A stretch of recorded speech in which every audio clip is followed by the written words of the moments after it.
రెండు సంగతులు పేతురు మాట్లాడాడు అక్కడ. కానీ తీసుకోవాల్సిన విషయం, మీరు ఎలా దేవునికి కనెక్ట్ అయ్యారో మిమ్మల్ని మీరు పరీక్షించుకోవాల్సినటువంటి విషయం. పేతురులాగా అపోస్తలులాగా మనం దేవునికి కనెక్ట్ అయితే ధన్యులం. వాళ్ళు దేన్ని బట్టి కనెక్ట్ అయ్యారో వాళ్ళు మాట్లాడుతున్నారు. ముందు వెళ్ళిపోయిన వాళ్ళు దేన్ని బట్టి కనెక్ట్ అయ్యారో కూడా ప్రభువు చెప్పేశాడు. ఇదంతా రొట్టె మొక్కల సరుకు. ఇదేం సరుకు? అంత బెనిఫిట్ బేసిక్. ఏదన్నా సారం ఉంటే లాక్కునేటట్టు, లేకపోతే సర్దుకునేటట్టు. సెగ తగిలితే అడ్రస్ కూడా ఉండరు. నా నిమిత్తం శ్రమ పడాల్సి వచ్చినా, ఇబ్బంది పడాల్సి వచ్చినా, శోధింపబడాల్సి వచ్చినా, అగ్ని పరీక్షకు నిలవాల్సి వచ్చినా వీళ్ళు ఉండరు. అగ్ని పరీక్షలో కాలి బూడిదైపోద్ది సరుకు. వీళ్ళకి అగ్ని పరీక్షల దాకా అవసరంలే. అప్పటిదాకా గుంపులు గుంపులు ఆయన అంటున్నారు కదా. ఆయన ఒక విచిత్రమైన మాట అన్నాడు. ఆ మాట కాళ్ళకు మైండ్ పోయింది. ఏం మాట అన్నాడు తెలుసా? పితరులు మన్నాను తినినను చనిపోయిరి, అయితే నా శరీరము నిజమైన ఆహారము, నా రక్తము నిజమైన పానము. నా శరీరమును తిని నా రక్తము త్రాగువాడే నిత్య జీవము గలవాడు అన్నాడండి. ఇక వాళ్ళకి ఆలోచన వచ్చింది.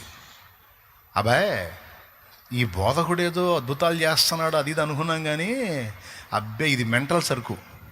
ఎవరు మెంటల్ సరుకు? యేసయ్య. వాళ్ళకి మెంటలోళ్ళలా కనపడ్డాడు, వాళ్ళకి పిచ్చోళ్ళలా కనపడ్డాడు. ఎందుకనగా అప్పటిదాకా మాట్లాడిన మాటలు, చేసిన బోధలన్నీ ఒక రకంగా అనిపించినాయి వాళ్ళకి. ఈ మాట వాళ్ళకి విచిత్రంగా అనిపించింది. ఏంటి విచిత్రం అంటే, నువ్వు అంటావా? ఇంతమంది ఉన్నారు ఇక్కడ, ఎవరన్నా అంటారా నా శరీరము నిజమైన ఆహారము, నా రక్తము నిజమైన పానము, నా శరీరము తిని నా రక్తము త్రాగండి అని ఎవరన్నా అంటారా? మైండ్ బాగున్నోళ్ళు ఎవరైనా అంటారా? నన్ను తినండి, నా మూలంగా జీవించండి, నా రక్తము తాగండి.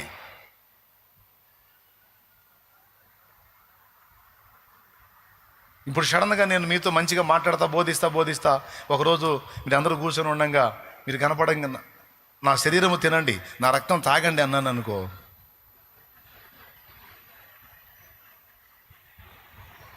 మీరు ఎట్లా చూస్తారు? నాకు వెళ్ళి పాపం రోజు కూటానికి తిరుగుతా, రెస్ట్ లేక, నిద్ర లేక, టయానికి తిండి లేక ఇది ఎఫెక్ట్ అయినట్టుంది అన్నకి.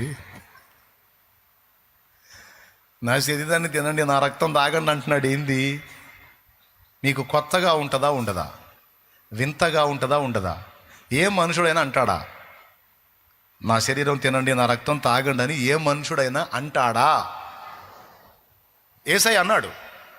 అది వాళ్ళకి వింతగా అనిపించింది. అది కూడా ఎలా అనిపించిందో తెలుసా? ఆయనకి మతి చెలించిందేమో అనిపించింది. కానీ ఆ పిచ్చి మహారాజు మాట్లాడింది నగ్న సత్యం, వాస్తవం. మరి వారం వారం మనం చేస్తుంది ఏంది? ఆయన శరీర రక్తాల్లో పాలివారం అవుతున్నాగా. ఏ ఉద్దేశంతో ఆయన అన్నాడో, అందులో ఆంతర్యం ఏందో ఒక్క ముక్క ఆయన అడిగితే చెప్పేవాడు. ఈ మాట ఆయన అనేసరికి తన శరీరమును ఎవడు తిననిచ్చును, తన రక్తమును ఎవడు త్రాగనిచ్చును, ఈ బోధకుడు ఇలా మాట్లాడుచున్నాడు ఏమిటి? ఈ మాటను బట్టి అర్థమైపోయింది ఇతనికి మతి సరిగా లేదు అని సర్దుకున్నారు. శిష్యులు కూడా డౌట్ వచ్చి ఉండొచ్చు నాకు తెలిసి. ఏంది ఇలా అన్నాడు ఏంది ప్రభు అని డౌట్ వచ్చి ఉండొచ్చు వాళ్ళకు కూడా. అయితే వాళ్ళు తెలివిగల్లోళ్ళు, వీళ్ళలాగా అరబందులు కాదు. వాళ్ళ ఆవేశంతో వెళ్ళిపోకుండా మనకి ఏదన్నా సందేహం ఉంటే బోధకుడు మనకు చెప్తాడుగా, అడిగితే ఆయన్నే అడిగి చెప్తాం, చూద్దాం అనుకొని ఆలోచన కడుపులో పెట్టుకొని ఉండొచ్చు. అందరూ వెళ్ళిపోయారు, వీళ్ళు వెళ్ళిపోలా, మొత్తం జంపు. కానీ ప్రభు వీళ్ళకెళ్ళి కూడా చూసి నా మాట వాళ్ళకి వింతగా అనిపించి సర్దుకున్నారు, మీరు కూడా వెళ్ళిపోవాలని ఉన్నారా అన్నాడు. వెంటనే నీ మాటని పిచ్చి మాట కింద వాళ్ళు తీసుకున్నారు. పేతురు స్పందన చూడండి, పేతురు స్పందన.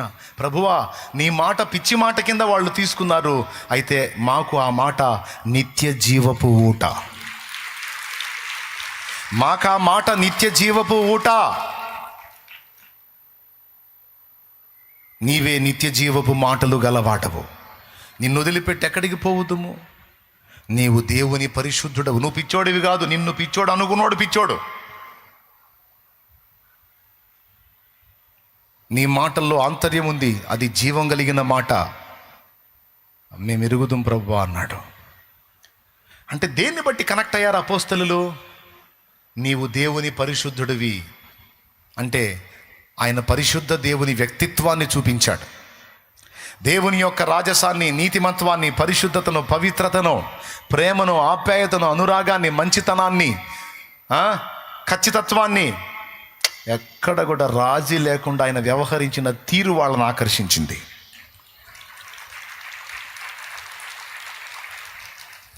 ఎంత ఆకర్షించిందంటే 2 దోణెల నిండా చేపలు ఇస్తే యేసయ్య ఇచ్చిన చేపల జోడ్ల పేతురు చేపలను ఇచ్చిన యేసయ్యకి వెళ్ళి చూసి యేసయ్యని వెంటబడిపోయాడు. 2 దోణెలు ఇచ్చాడండి చేపలు. 2 దోణెల నిండా సంపదిస్తే, ఈ సంపద కాదు, నువ్వే నా సంపదల గని, నువ్వు చాలు నాకని వెంటబడ్డాడు యేసయ్య వెంట.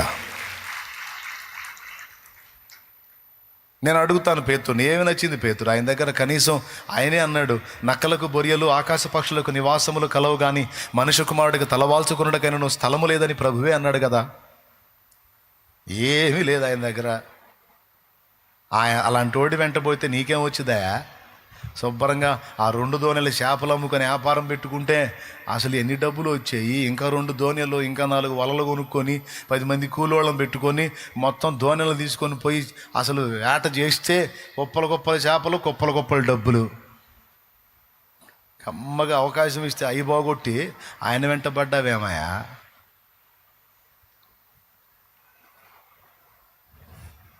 పేతురు తిక్కలోడు కాదు, మేధావి. మనం చాలా తేలిగ్గా మాట్లాడతాం ఆయన్ని. పెద్ద మేధావి ఆయన, జ్ఞానవంతుడు, మనోనేత్రాలు వెలిగించబడిన వాడు. ఒక్క మాటతో పొరపాటును కూడా ఇక్కడ చేపలు ఉండని ప్రదేశంలో ఆయన ఒక్క మాటతో అన్ని చేపలు వచ్చినాయి. అంటే ఈయన సృష్టికర్త కాడా? ఈయన ప్రకృతిని శాసించే దేవుడు కాడా? అలాంటి వాడు నా కళ్ళ ముందుంటే నేను ఆయన వదిలిపెట్టి చేపలేంది చేపలు. నాకు ఆయన చాలు.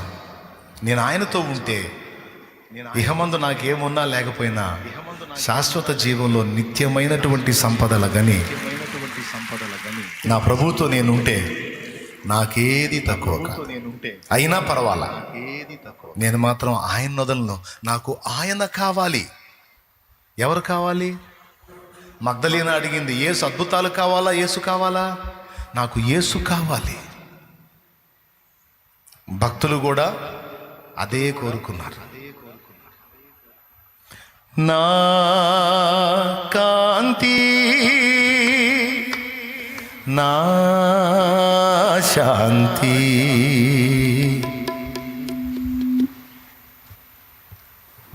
పాడేదేముంది మీకు తెలుసుగా. యేసును ప్రేమించారు. యేసు ఇచ్చే వాటిని ఆశించి వచ్చినా తర్వాత యేసు కనెక్ట్ అయిపోయారు. నేను మీకు చెప్పేది ఏంటంటే, యేసు ఇచ్చే వాటిని మీరు చూస్తున్నారు, మంచిది. కానీ అంతకంటే మంచిది ఏంటో తెలుసా? మొదటేంటో తెలుసా? ఇవన్నీ ఇవ్వగల యేసుని నువ్వు కనెక్ట్ అవ్వు.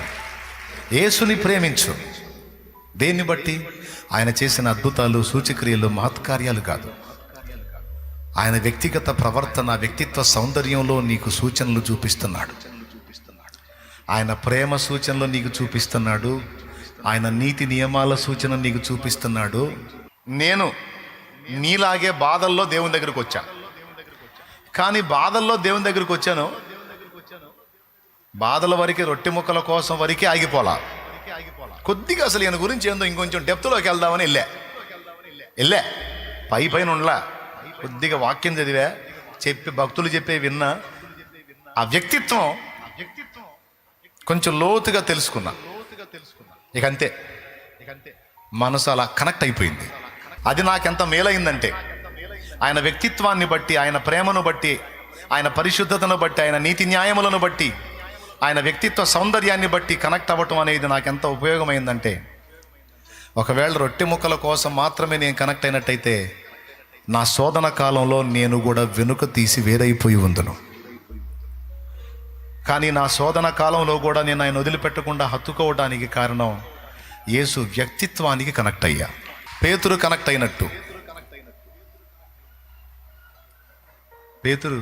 అయినట్టు, ఈరోజు యూట్యూబ్ మీరు ఓపెన్ చేస్తే ప్రతి ఒక్కడు మాట్లాడుతున్నాడు యేసు ప్రభు గురించి.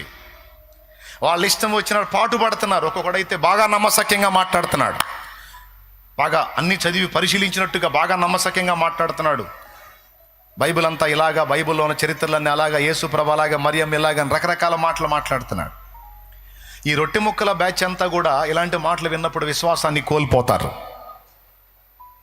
కానీ దేవుని వ్యక్తిత్వాన్ని, వ్యక్తిత్వ సౌందర్యాన్ని, ఆయన త్యాగాన్ని, ఆయన మనస్తత్వాన్ని బట్టి కనెక్ట్ అయిన వాళ్ళు, ఇలాంటి వాళ్ళు 100 మంది మురిగి, 100 మందికి అది 1000, 10,000 మంది మురిగిన ప్రభువును వదిలిపెట్టరు. ఎలాంటి పరీక్ష కాలం వచ్చింది అపోస్తలులకి, ఎంతటి శోధన కాలంలో కూడా వాళ్ళు ప్రభువును వదిలిపెట్టకుండా హత్తుకొని ఉండటానికి కారణం ఏంటో తెలుసా? వాళ్ళు రొట్టె ముక్కలను బట్టి కనెక్ట్ అవ్వలా. రొట్టె ముక్కల బాపతు కాదు. రొట్టె ముక్కలు అంటే తెలుసా మీకు?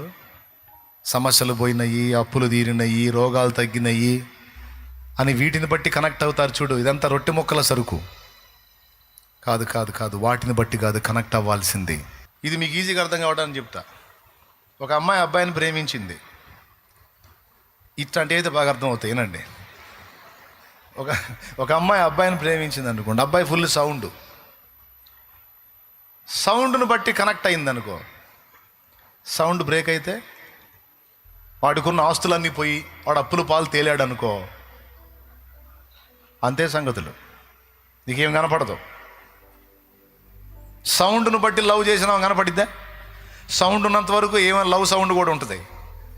వాడికి సౌండ్ పోయిందనుకో, ఏమొక సౌండ్ ఉండదు. ఇక పరిస్థితి అది.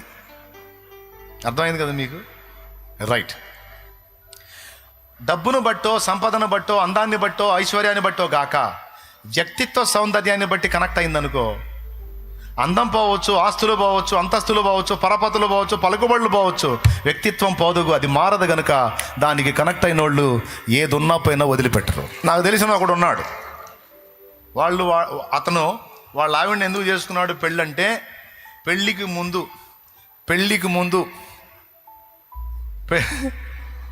పెళ్లి చూపుల్లో ఆమె జుట్టు ఏడదాకా ఉందంట. ఎక్కడ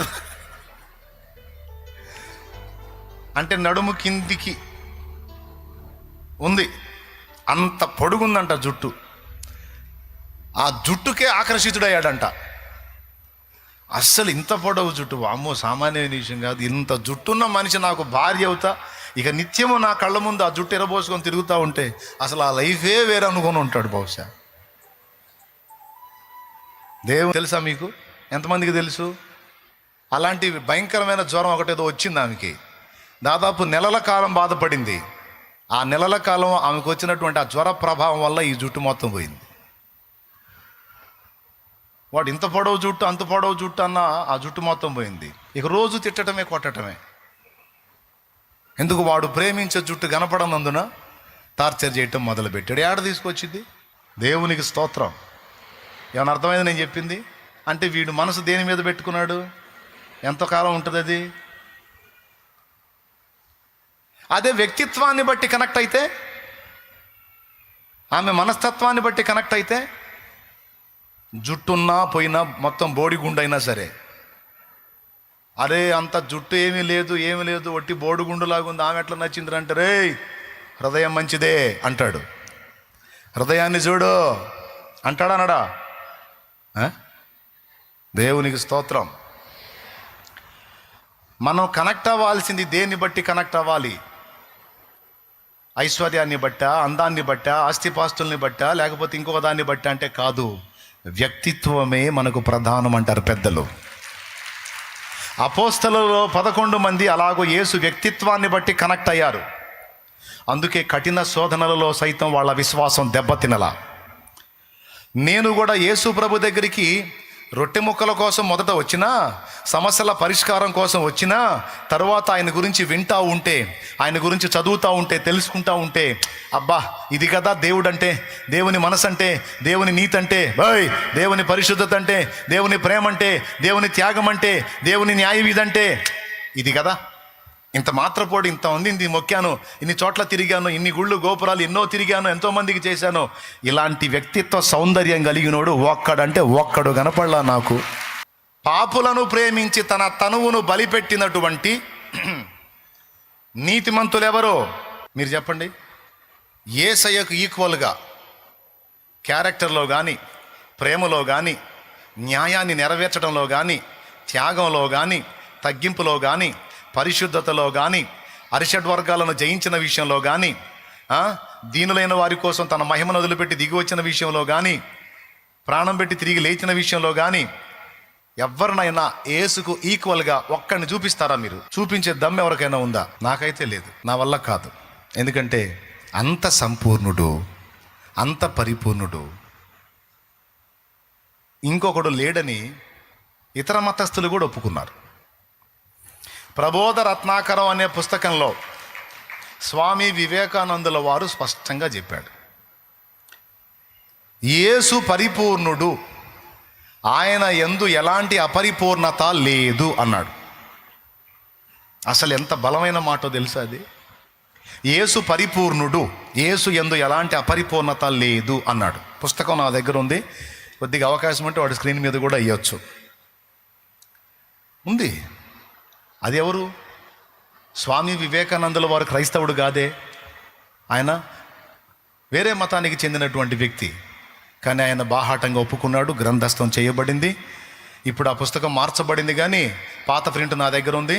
అలాంటి ప్రింట్లు చాలా వచ్చేసి కూర్చున్నాం. దేవునికి స్తోత్రం కలుగును గాక. ఎందుకంటే మారతాయి కాబట్టి. అందులో ఉంది, అది బుక్కు ప్రబోధ రత్నాకరం, స్వామి వివేకానందుల వారు. ఆయన ఆ పుస్తకంలో ఆయన చెప్పారు, చూడండి, యేసునందు ఎలాంటి అపరిపూర్ణత లేదు, ఆయన పరిపూర్ణుడు. పేతురు ఏమన్నాడు? నిత్య జీవపు మాటలు గలవాడివి, నీవే దేవుని పరిశుద్ధుడివి. స్టార్టింగ్లో అప్పులు తీరుస్తాడు, సమస్యలు తీసేస్తాడు, బాధలు పోతాయి, కాపాడుతాడు నన్ను నా కుటుంబాన్ని ఎంటర్ అయిన నేను.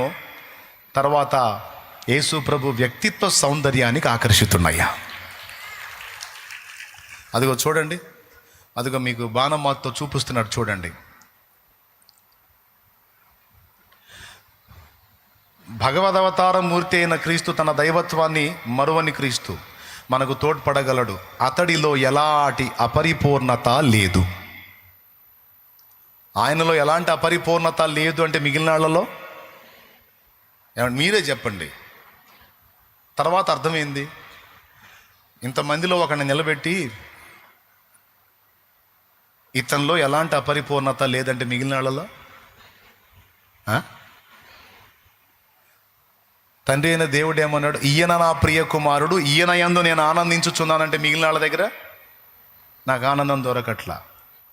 ఇప్పుడు ఇతని యందు ఎలాంటి అపరిపూర్ణత లేదు అంటే మిగిలిన వాళ్ళ దగ్గర అది అపరిపూర్ణత ఉంది. మిగిలిన వాళ్ళు అరిషడ్ వర్గాలకు బానిసలు అయ్యారు, ఎక్కడో చోట రాంగ్ స్టెప్ వేశారు. కానీ యేసయ్య ఒక్క చోట కూడా రాంగ్ స్టెప్ వేయలా. పరిపూర్ణ పరిశుద్ధుడు, సుచరిత్ర కలిగిన దేవుడు, దహించు అగ్నే, న్యాయానికి నీతికి పరిశుద్ధతకు నిలువెత్తు నిదర్శనం నా యేసయ్య.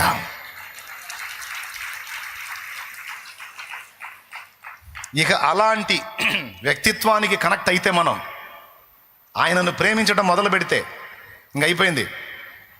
ప్రేమించడం మొదలు పెడితే అలా కనెక్ట్ అయితే అగ్ని పరీక్షలో మనం నిగ్గుదేలతాం, రేపు రాకడలో ఎత్తబడతాం. అగ్ని పరీక్ష అంటే తెలుసా? శ్రమల పరీక్ష కావచ్చు, విశ్వాస పరీక్ష కావచ్చు, ఎన్ని రకాల పరీక్షలు. ఆఖరికి గొంతు మీద కత్తి పెట్టి యేసు కావాలా, ప్రాణం కావాలంటే ఒరేయ్ చంపితే చంపుకోరా, నువ్వు చంపితే నా ప్రభు తిరిగి బతికిస్తాడు. నాకు యేసు చాలు, యేసు కావాలి, యేసు కోసం నా ప్రాణమైనా పెట్టేసుకుంటా, వదిలేసుకుంటా.